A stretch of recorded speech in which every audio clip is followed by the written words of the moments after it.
नमस्कार। Lux classes Balotra के YouTube channel में आप सभी का स्वागत है। प्यारे विद्यार्थियों, अपन आपकी कक्षा 7 विषय हमारा इतिहास के अंदर हमारा अतीत भाग जो हमारा इतिहास भाग 2 है, उसके अंदर दूसरे अध्याय की बातचीत की थी, जिसके अंदर अपन ने आपके दूसरे अध्याय के अभ्यास प्रश्न सारे वगैरह कर लिए थे। अभी तक आपने अगर वो नहीं देखे हैं तो अभी लक्स क्लासेस बालोतरा के यूट्यूब चैनल की प्लेलिस्ट में जा करके कक्षा 7 अतीत करके आपकी प्लेलिस्ट बनी हुई है, वहाँ पे वीडियो दिए हुए हैं, पहले वो देखें, उसके बाद में इस टेस्ट को अटेम्प्ट करें। ठीक है। अगर वीडियो की क्वालिटी नहीं है तो आप अबाउट में जा करके आप जहाँ से वीडियो की क्वालिटी बढ़ाते हैं, गुणवत्ता बढ़ाते हैं, वहाँ 320 की जगह 720p कर सकते हैं, तो आपको बेटर दिखेगा और वॉइस बिल्कुल अच्छे से आ रही होंगी। आज अपन इस वीडियो के अंदर आपके दूसरे अध्याय यानी नए राजा और उनके राज्य से संबंधित टेस्ट लेंगे। तो चलें टेस्ट के अंदर। ठीक है, ओके। हाँ, टेस्ट देते वक्त ध्यान रखें, आपको चिटिंग नहीं करनी है, अपनी किताब के अंदर नहीं देखना है कुछ भी।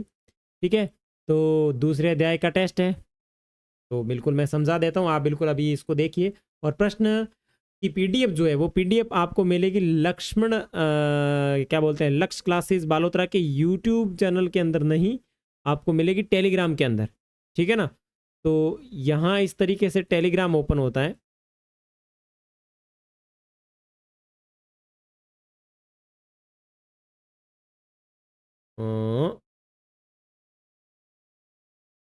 मैं बता देता हूँ आपको, ये मैंने कंप्यूटर के अंदर ओपन किया है। ठीक है ना। आपके जैसे ये रहा, ठीक है ना, जैसे ये रहा अपने, तो ये अपना टेलीग्राम चैनल है और इसके अंदर आपके सारी पीडीएफ भेजी जाती है। ठीक है ना, जैसे ये देखो, ये रही पीडीएफ, जैसे ये आपकी वीडियो भेजे, जैसे ये रहे क्लास 7 हिस्ट्री टेस्ट 01। ठीक है ना, ऐसे पीडीएफ मैं इसके अंदर डाल देता हूँ, तो आप ज्वाइन कर लें। और ये अपना लक्स क्लासेज बालोतरा करके टेलीग्राम चैनल है। ठीक है, तो वहाँ अपनी पीडीएफ आती रहती है, आपके जितनी भी क्लासें या जितने भी टेस्ट वगैरह होते हैं सभी क्लासों की, जरूरी नहीं कि 7वीं क्लास की, जितनी भी जिस क्लास का टेस्ट होगा वहाँ पे पीडीएफ आएगी। तो अभी मैं आपको प्रश्न समझा देता हूँ, आपको आराम से प्रश्न देखना है। ठीक है ना। तो दूसरा अध्याय है, बिल्कुल अच्छे तरीके से बढ़िया पेन लेकर के बढ़िया अच्छे तरीके से करोगे आप। और ये बहुत ही बिल्कुल आपकी किताब के अंदर से जितने प्रश्न हैं उनसे बनाए हुए हैं। ठीक है ना, तो दिख रहा होगा बढ़िया अच्छी तरीके से। चलो, पहला प्रश्न है, बहुविकल्पीय प्रश्न है, यानी 12वीं शताब्दी में एक वृहत संस्कृत काव्य की रचना किसने की, तो बताना है किसने की है। इतिहासकार के लिए कौन सी किताब महत्वपूर्ण स्रोत है, इतिहासकार के लिए कौन सी किताब जो है महत्वपूर्ण स्रोत है, इनमें से कौन सी किताब का अपने पाठ के अंदर नाम आया हुआ है, तो वो किताब है। ठीक है ना। देखो, अपने इनमें से कौन है, कौन सा आदमी है जिसका नाम अपनी किताब अपने दूसरा अध्याय पढ़ा। देखो, वेद व्यास का नहीं है, जयदेव का नहीं है, कालिदास का नहीं है, तो बताओ कौन सा है। इसका आंसर तो मैंने ही बता दिया आपका, है ना। तो इस तरीके से आपको बिल्कुल अच्छे से समझना है, जब मैं क्लास लेता हूँ तो बिल्कुल ध्यान मग्न होकर सुनना है। अब देखो, यहाँ जो प्रश्न पूछे जा रहे हैं टेस्ट में, वो आपके पीछे जो अभ्यास प्रश्न दिए हैं उनमें से नहीं है। अभ्यास प्रश्न केवल आपकी बुद्धि जानने के लिए पूछे जाते हैं, बाकी किताबों के अंदर से सवाल बनते हैं।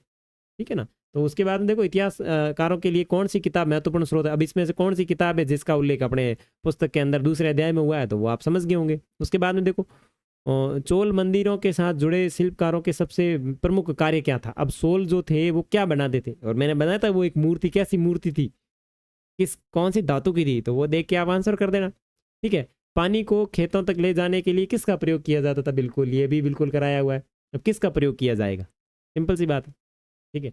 और फिर रिक्त स्थानों की पूर्ति, ग्राम परिषद और ये खाली जगह और प्रशासकीय कार्य कौन करते थे, तो ये भरनी है, आपको बिल्कुल समझाया हुआ है। सामान के नियंत्रण में आने वाले प्रमुख नगर कौन से, ये भी मैंने करवाया हुआ है। राजा लोग प्राय ब्राह्मणों को क्या दान देते थे, तो वो भी बनाया हुआ है। अफगानिस्तान के गजनी का सुल्तान कौन था, ये भी कराया हुआ है। चौहानों का वंश सबसे प्रसिद्ध शासक कौन सा था, ये भी करवाया, जिसने उसने 1191 के अंदर वो युद्ध लड़ा था। 1391 था या कौन सा, हाँ, वो युद्ध लड़ा था उसने। राजेंद्र प्रथम ने युद्ध अभियान के लिए कौन सी सेना बनाई, तो बिल्कुल आपको पता है। उसके बाद में सही या गलत बताओ। और मैं अगर ये जल्दी जल्दी कर रहा हूँ तो आप वीडियो रोक लेना, ठीक है ना, वीडियो रोक के इन प्रश्नों को देख लेना। ठीक है। लगान राजाओं की वित्तीय व्यवस्था का आधार था, या अरे मैं गलत बता रहा हूँ, मुझे नहीं पता भाई साहब, सही और गलत का पता करना है तो आप पता कर लेना। ठीक है। उसके बाद में राजस्व वसूली के लिए पदाधिकारियों की नियुक्ति आम परिवारों से की जाती थी, पता नहीं मेरे को, आप देख लेना। और प्रशस्तियों से ये पता चलता है कि कोई राजा स्वयं को कैसे दर्शाना चाहता था, क्या पता आप जानो। 12वीं शताब्दी में एक हिंदी काव्य की रचना की गई, मेरे को नहीं मालूम। मैं इसके आंसर शीट के अंदर बताऊंगा, मेरे को तभी पता चलेगा जब मैं आंसर शीट बताऊंगा, मुझे सारे सवाल तभी याद आएंगे, अभी नहीं आएंगे। फिर इनकी मिलान करनी है कि भाई हिरण्यगर्भ का मतलब क्या होता है, महाराजा धीराज का मतलब क्या होता है, त्रिभुवन चक्रवर्ती का मतलब क्या होता है, और गंगा घाटी का मतलब क्या होता है, सिंपल। उसके बाद में अति लघुतरात्मक प्रश्न के उत्तर देने, छोटे छोटे से उत्तर लिखने 1 या 2 लाइन के अंदर, कि भाई किताब अल हिंद पुस्तक किसने लिखी, मोहम्मद गजनवी ने गुजरात के किस मंदिर पर आक्रमण किया, गांव के समूह को क्या कहा जाता था, और राष्ट्रकूट शुरुआत किसके अधीन, राष्ट्रकूट शुरुआत में किसके अधीन थे, मतलब वो शुरुआत दौर में किसके अधीन कार्य करते थे। उसके बाद में लघुतरात्मक प्रश्न यानी 2 से 4 लाइन के, महमूद गजनवी ने अपने राज्य का विस्तार कहाँ से कहाँ तक किया था, ग्राम परिषद और नाडू का कार्य क्या था, और राष्ट्रकूट कैसे शक्तिशाली हुए। ठीक है। उसके बाद में दीर्घ उत्तरात्मक प्रश्न यानी 5 से 10 लाइन के, अपने सामंत से राजा क्या उम्मीद रखते थे, ऐसे कौन से उद्यमी परिवार थे जिन्होंने राजशाही के लिए अपने परंपरागत पेशे छोड़ दिए, बिल्कुल ये भी बताया था। राजाओं द्वारा वसूले गए लगान का इस्तेमाल कहाँ किया जाता था, यस। और त्रिपक्षीय संघर्ष क्या है। इसी के साथ आपके सारे सवाल कंप्लीट होते हैं। टोटल 26 क्वेश्चन है, तो आप देख लेना, इन प्रश्नों के आंसर लिखना है और आपको अपनी कॉपी के अंदर इनके आंसर लिखना है और फिर खुद ही चेक करना है। अगर मेरे से चेक करवाना चाहते हो तो आप मुझे टेलीग्राम पे सेंड कर देना, मैं आपको चेक करके वापस भेज दूंगा, और कौन से एक विद्यार्थी के कितने नंबर आए जो कल के वीडियो में आपके अनाउंस कर देंगे। ठीक है। तो अगर ये प्रश्न वगैरह अच्छे लगे हैं तो अभी लक्ष्य क्लासेस बालोत्रा को सब्सक्राइब करो और साथ ही साथ अपने दोस्तों को शेयर करो। तो ये पीडीएफ जो है मैं अभी अपलोड कर दूंगा आपके टेलीग्राम चैनल के ऊपर। तो मिलते हैं आंसर शीट में, तब तक के लिए बाय बाय। हाँ, ध्यानपूर्वक टेस्ट देना, बिल्कुल अच्छे से टेस्ट लिखना और चीटिंग नहीं करनी है। ठीक है, चीटिंग की तो IM आएगा, एक एक लपड़ लगाएगा।